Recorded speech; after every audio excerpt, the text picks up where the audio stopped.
right, so hi everyone. If I could have you just start off by humoring me, close your eyes. You're not missing anything. Okay, so close your eyes. And then I want you to just start paying attention to the way you're breathing, how it feels, and just how you feel, being in this room here at Ignite tonight.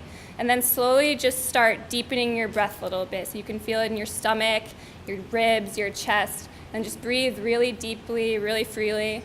Just see how it feels. And then every time you breathe in really deeply, think about, something that you want in life. Every time you breathe out, think about, anything that's bothering you, and just let it all go and just breathe.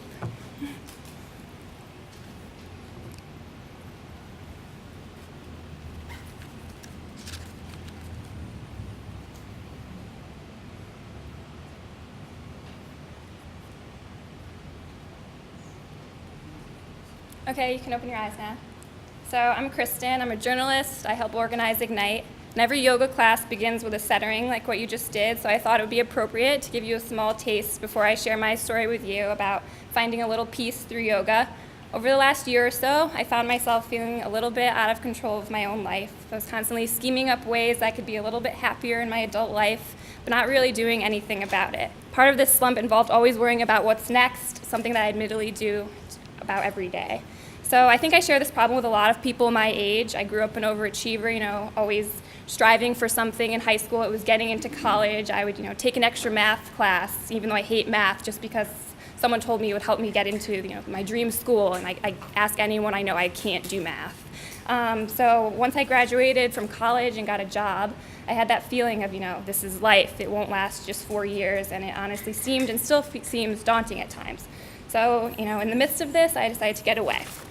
I went to Costa Rica this past February to Santa Teresa. It's a great little surf town filled with expats who move there to enjoy life. They run businesses, but mostly surf, and everyone gathers on the beach each night to watch the sunset.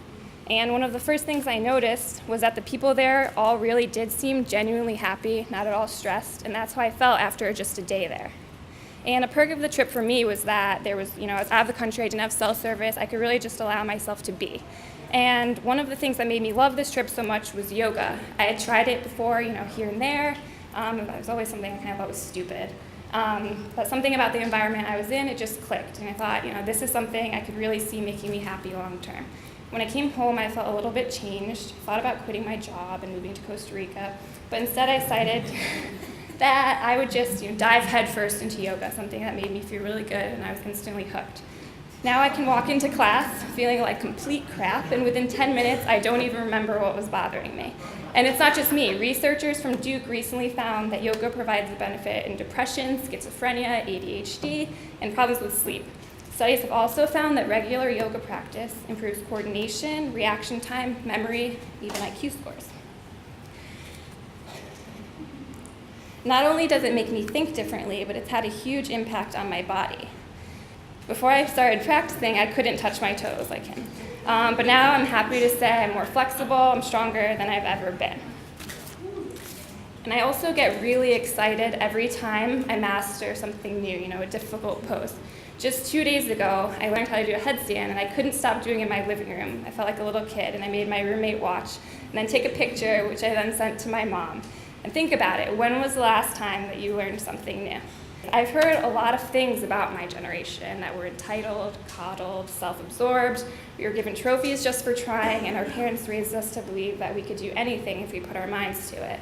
And while we shouldn't expect we'll all be famous actors or have a starting salary of $100,000, I don't think our parents did us any disservice at all.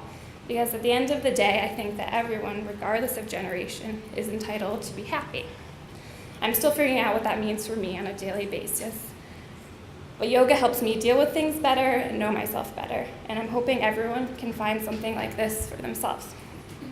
So I just want to close with a few lines from poet Mary Oliver that one of my yoga teachers read in a class a couple weeks ago. It really resonates well with yoga, life, and night. Instructions for living a life. Pay attention, be astonished, tell about it. Thanks.